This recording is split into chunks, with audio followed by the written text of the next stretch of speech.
Assalamu alaikum. Hello, great surgeons. Hello, everyone. This is our meeting.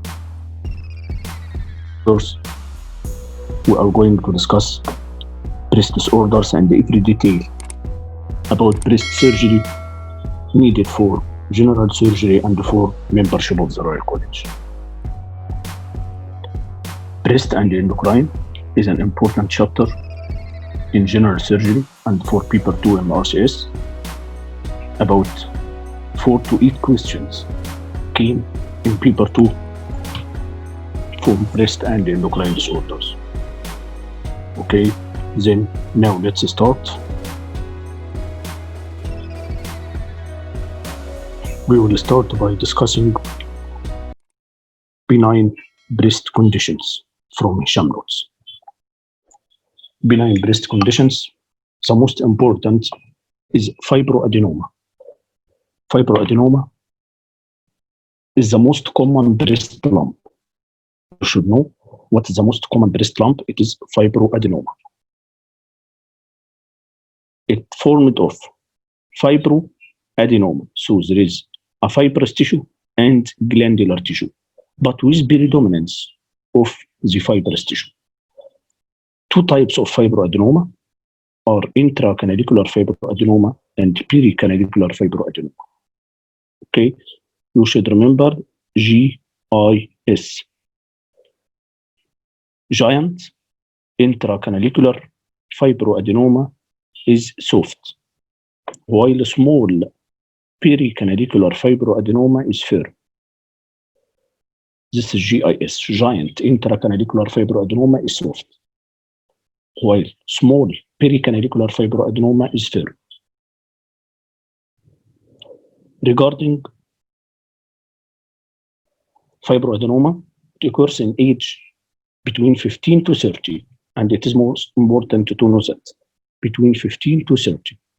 Okay, then regarding the prognosis of this condition, 30% of fibroadenoma decrease with time, while 10% increase, but 60% remain stationary. This is regarding fibroadenoma. Fibroadenoma is considered small when it is less than 4 centimeters. We can diagnose giant fibroadenoma and give suspicious of what's called phylloid tumor when it became more than 5 centimeters. And we will discuss phylloid tumor in details. Okay, then we will continue. The second benign breast disorder is breast cyst. Okay, this is breast cyst. It forms about 7 to 15% of breast disorders and usually occurs in perimenopausal women. Okay, which can appear as a small cyst with a smooth surface, and it has the criteria of increasing the risk to breast cancer. This is a breast cyst. How can we diagnose breast cyst? By ultrasound. Then we will do the triple assessment. What is the triple assessment of the breast? It's about clinical examination, investigation by sonomammography, and tissue biopsy. What's the tissue biopsy that can be taken in breast cyst? We will take about fine needle aspiration cytology. Fine needle aspiration cytology. And then here you are the criteria of the benign breast cyst, which clear content after aspiration. Clear content after aspiration. This is number 1. Clear content. Number 2, no residual. Number 3, complete collapse of the cyst. Number 4, cytological examination reveals it is a benign in nature. This is also important. Here you are the criteria. After aspiration, it became clear, no residual, and complete collapse of the cyst, and the cytological features prove it is a benign condition. Okay, This is the breast cyst. Let's discuss the third one, which is called sclerosing adenosis or radial scar. And it is what's called ANDI, abbreviation of normal development and involution. Okay, this is the sclerosing adenosis and fibrocystic disease of the breast.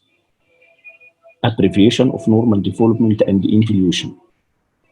The patient will present by breast lump. This breast lump is a sclerosing adenosis, sclerosing, so it is fair and mimic malignancy, like malignancy. The most important functional unit in the breast is the lobular unit of the breast. It is the lobular unit. Here, there is distortion of the lobular unit of the breast. There is distortion of the lobular unit of the breast. But there is no hyperplasia, and this is what appears here. You can see that this is sclerosing adenosis, where there is distortion of the distal lobular unit without hyperplasia. In complex lesions, there is a small or minor hyperplasia. This condition is a completely benign and has no risk of increase in malignancy. Okay, this is also important.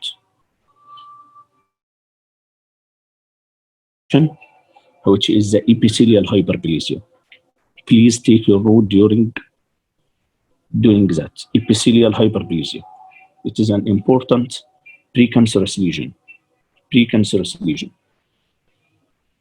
Epithelial hyperplasia itself increases risk of malignancy by 1.5.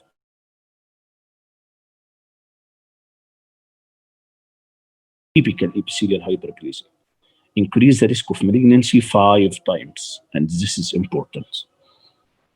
This is also causing distortion of the lobular unit of the breast, like sclerosing adenosis, both of them causing distortion of the terminal lobular unit. Okay, we should keep that. And the fifth benign breast lesion is the fat necrosis, traumatic fat necrosis, which can occur in old age, white, female, and usually have visual problems. And the patient cannot remember that she has been traumatized to her breast, and will has a lump which appear later on, and with criteria that like malignancy. The mass will be fair and slightly immobile. This is a traumatic fat necrosis. And we should do it conservative. We deal with it conservative. And this mass will decrease in size gradually. This is the traumatic fat necrosis. And the last one is the duct papilloma. What is duct papilloma? You should remember duct papilloma is the most common cause of bleeding per nipple. This is a question asked. What is the most common cause of bleeding per nipple? It is the duct papilloma. Duct papilloma is just like projection within the duct. Here is the major milk duct. There is a projection here, extensive epitheliosis over the surface, and the vascular connective tissue core. There is a sloughing of the epithelium on this papillae and causing bleeding through the duct. This is the duct papilloma, the most common cause of bleeding per nipple. And we can manage it by what's called microdocectomy. Microdocectomy operation, we will do slight nipple squeezing, and the duct which bleed will go direct through it and causing wedge resection of this duct. But in large papilloma, which can obstruct the whole duct, there is backward dilatation, like a retention cyst. So we will feel the lump here. It is not the papilloma. The papilloma obstructs the tumor, obstructs the duct, but it is the retention cyst of the duct. And we deal with it with major duct excision. This is also important one. Another picture.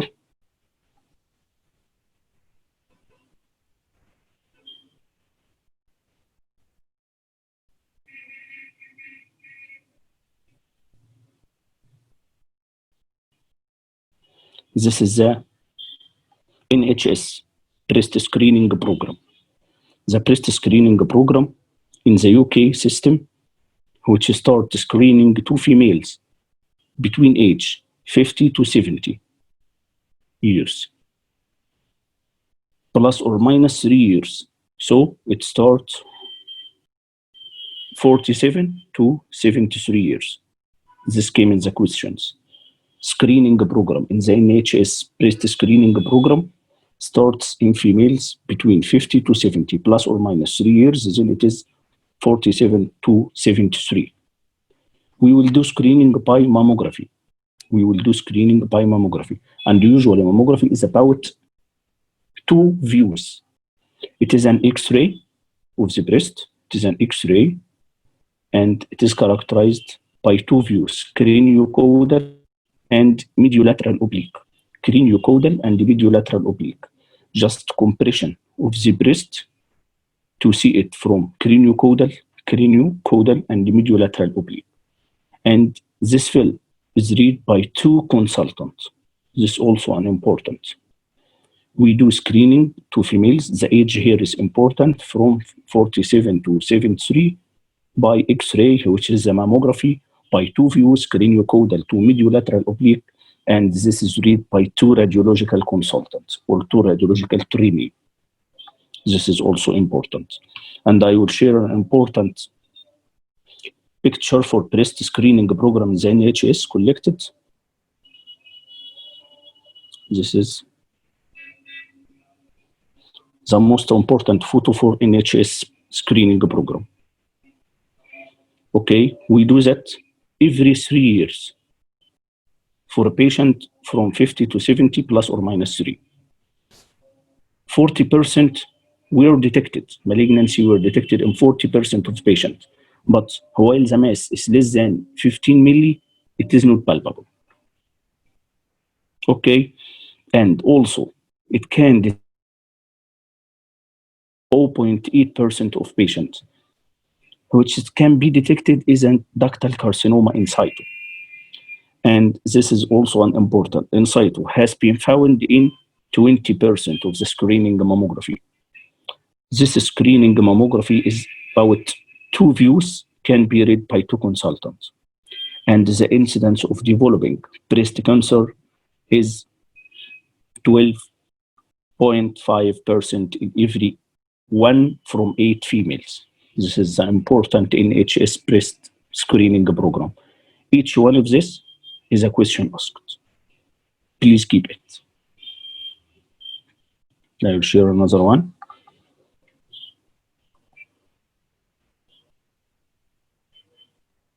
This is an important photo regarding fibrocystic disease. It is the most common benign condition of the breast, fibrocystic disease. This is the abbreviation of the normal development and involution also. It is called interstitial mastites, fibrocystic disease or serocystic disease, and abbreviation of the normal development and involution. It is different from fibroadenoma. I will remove this. It is different from fibroadenoma. Fibroadenoma is the most common benign lump in the breast, while the most common benign condition of the breast is fibrocystic disease. Please keep this. Okay, let's read that. While fibroadenoma appears in patients from 15 to 30, like the age of 25, appears in about 13 to 14, like that, in 13 to 14% in breast. There are 3 types: juvenile, common, and giant. The most important here is giant. I said before, GIS. Giant is the intracanalicular and soft. And if more than 5 centimeters, we say it is a phylloid tumor. What is a phylloid tumor? Phylloid tumor is a giant intracanalicular fibroadenoma, characterized by rapidly growing. The most important is rapidly growing. When you see in the question, rapidly growing breast mass, it is a phylloid tumor. Please keep it. Please keep it. When you see a rapidly growing breast mass, it is a phylloid tumor, more than 5 centimeters, rapidly growing, highly cellular, and also it's called subtype of it, cystosarcoma phylloid. And it is not cyst or sarcoma, and it is like fur. It is not cyst because it may come firm. And it is not a sarcoma because there are benign conditions and some malignant conditions of the phylloid tumor. And it is called phylloid because it is like a leaf or fur. So this is the cystosarcoma phylloid. Now we share another picture for that.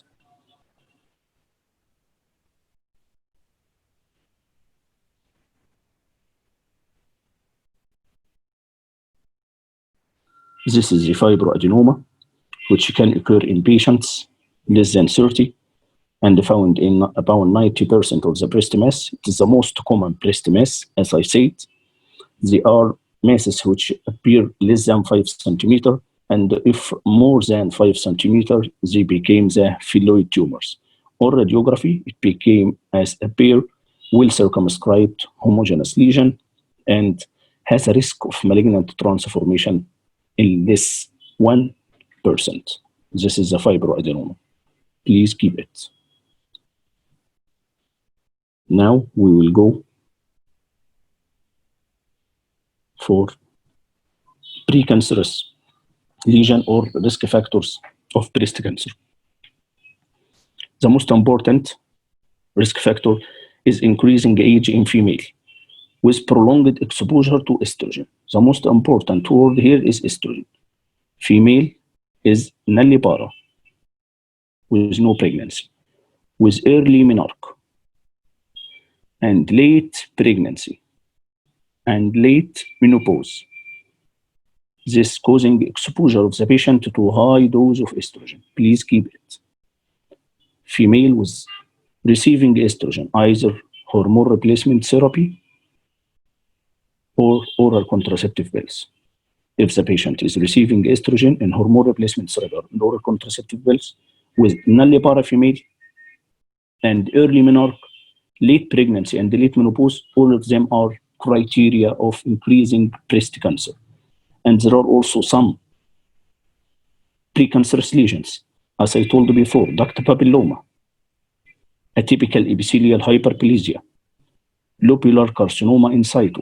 All of them are precancerous lesions. Okay, and we have some genetics like BRCA1 and BRCA2 genes. They are the breast cancer antigen 1 and breast cancer antigen 2. They are the tumor suppressor genes, like the tumor suppressor gene P53, causing what's called Li-Fraumeni syndrome. Li-Fraumeni syndrome and mutations in tumor suppressor genes, breast cancer antigen 1 and breast cancer antigen 2. And I will discuss breast cancer antigen 1, which appears on chromosome number 17, and the breast cancer antigen 2, which appears on chromosome number 13.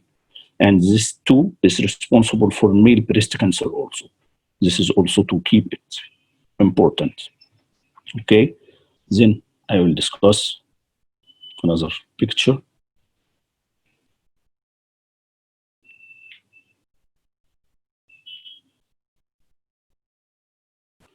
This is a simple photo for reporting the system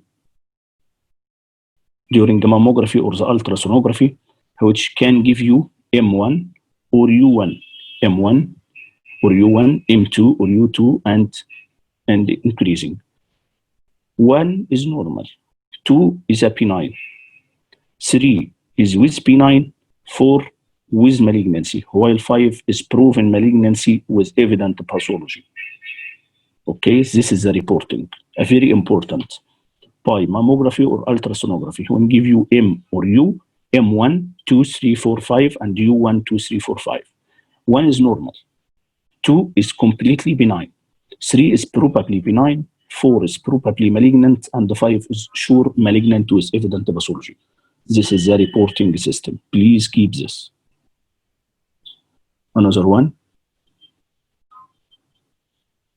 Here is the BRCA1 and BRCA2. And I said BRCA1 mutation on chromosome 17, which can be associated with ovarian carcinoma in 15% of the conditions, prostate cancer, and pancreatic cancer, while BRCA2 are associated also with ovarian and prostate and pancreatic cancer, but the most important is a male breast cancer with BRCA2 on chromosome 13.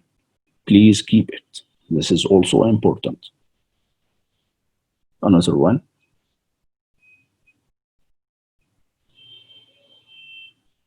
What's Mondo disease? Mondo disease is a very rare condition where there is superficial thrombophlebitis of the subcutaneous veins of the chest. Superficial thrombophlebitis of the subcutaneous veins of the chest, which appears as cord-like and fibrous band that can cause skin retraction. It is a self-limited condition and it can be managed conservatively. Mondo disease is a superficial thrombophlebitis of the subcutaneous veins of the anterior chest wall and the breast. This is also a question asked. Another one.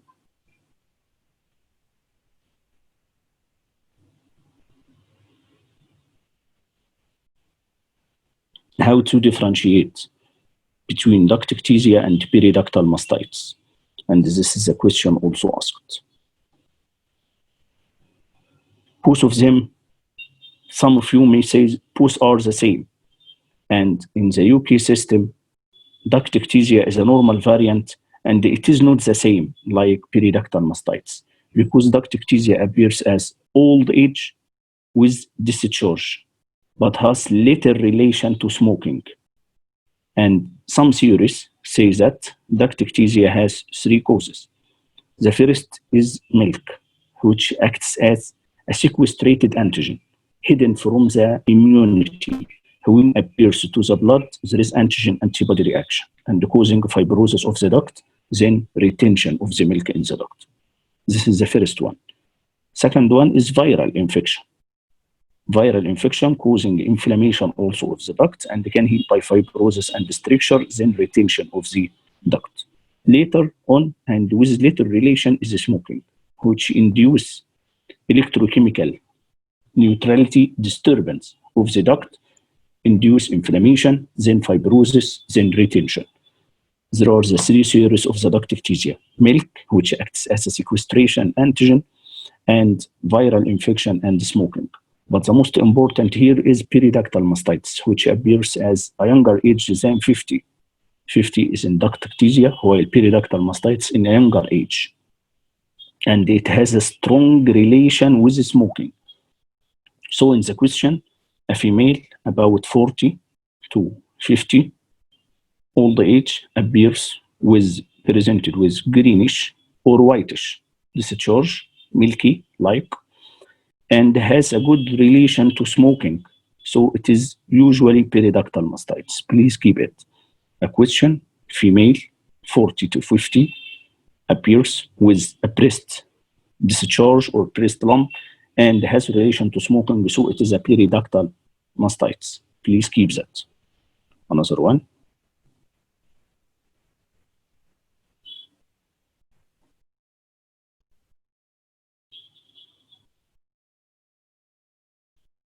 This is the most important staging system, TNM staging system of the breast cancer. And this is also important, where I have from 1 to 4. 1 is less than 2 centimeter, 2 from 2 to 5, 3 more than 5, 4 any size, but when it is fixed to the skin or to the chest, so it is 4. Please remember that. Less than 2, 2 to 5, more than 5, any size, but fixed to the skin or chest. Then the lymph nodes, we have from N1 to N3. N1, I have 1 to 3 axillary lymph nodes, which can appear clinically, or internal mammary lymph node on sentinel lymph node biopsy only, and do not appear clinically. This is also important. While N2 appears 4 to 9 axillary lymph nodes, or clinically appeared internal mammary or axillary lymph node, but not both together, axillary lymph nodes or internal mammary lymph node, this or this. While in 3, we have ipsilateral or infraclavicular internal mammary lymph node, or infraclavicular. This is an important staging, infraclavicular or ipsilateral internal mammary plus axillary. So if both of them, internal mammary or axillary, this is N2. Both together, internal mammary plus axillary, This is the N3. Please keep this staging system. This is very important. Okay, another picture.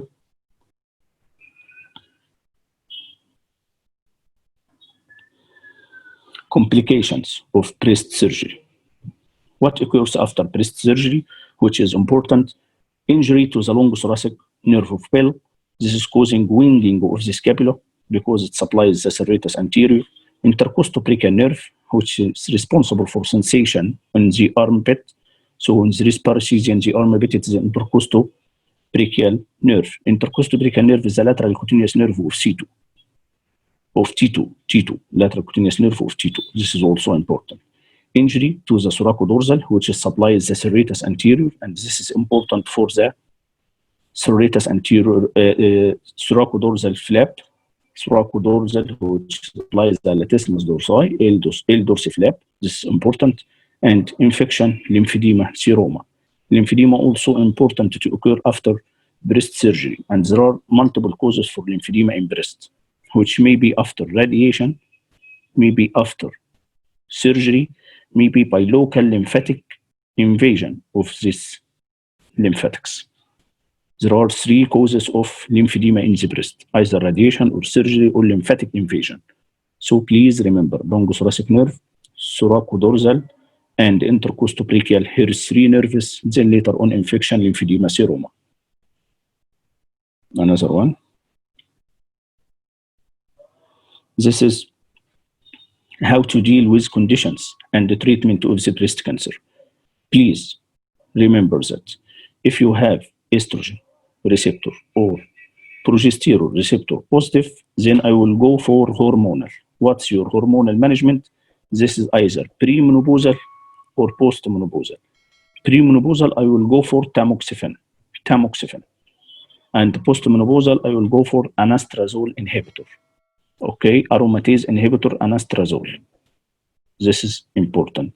So when the patient has estrogen receptor positive or progesterone receptor positive, I will go for hormonal therapy. What's your hormonal therapy? Premenopausal is tamoxifen, and postmenopausal is aromatase inhibitor, which prevent peripheral aromatization of androgen. Prevent androgen to convert into estrogen by the aromatase enzyme, causing inhibition of this aromatase enzyme. This is postmenopausal. So once you have any hormone positive, then you will go for hormonal therapy. And what's important here is HER2/neu. What's HER2/neu? HER2/neu, okay, is a transmembrane epidermal growth factor. Transmembrane epidermal growth factor. And it is related to poor prognosis of the breast condition. Poor prognosis of the breast condition. We give the patient Herceptin or trastuzumab, which is a monoclonal antibody against these epidermal growth factors and causing a block to the HER2/neu. So please keep what's HER2/neu is an transmembrane epidermal growth factors, which is responsible for poor prognosis. If the patient is positive HER2/neu, so it is a poor prognosis. I will give the patient Herceptin, trastuzumab, monoclonal antibody against HER2/neu receptor. Please keep this also. Then chemotherapy and radiotherapy. When to give chemo and when to give radiotherapy. We will give chemotherapy. Any patient with positive lymph nodes. Any patient with positive lymph nodes. This is an indication of chemotherapy post-op. It's called post-operative adjuvant. Pre-operative neoadjuvant. Okay, so chemotherapy is given to any patient with positive lymph node. Also to any patient with high grade from grade 3 and 4 breast cancer. This is also important. When to give radiotherapy to the patient, we give radiotherapy after two conditions. After conservative breast to the remnant parts of the breast. And after modified radical mastectomy, if the patient has internal mammary or clavicular lymph nodes. This is also important. When to give radiotherapy, I will give after conservative breast surgery to the remnant of the breast, and after modified radical mastectomy to the infraclavicular lymph node or internal mammary lymph nodes. Please keep that. Okay, then I'll go for another picture.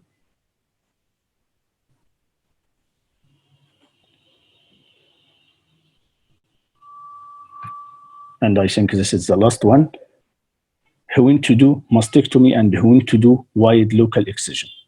We do modified radical mastectomy when there is multifocal and multicentric tumor and central tumor surrounding nipple and areola, and large lesion in small breast, ductal carcinoma in situ more than 4, and patient choice.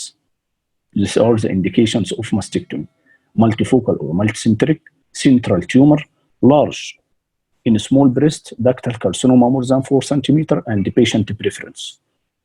These are the indications of the modified radical mastectomy. Then, what are the indications of wide local excision? We do wide local excision when it is solitary lesion and it is found peripheral, and the small lesion in large breast, ductal carcinoma in situ, and the patient choice. These are the indications of wide local excision.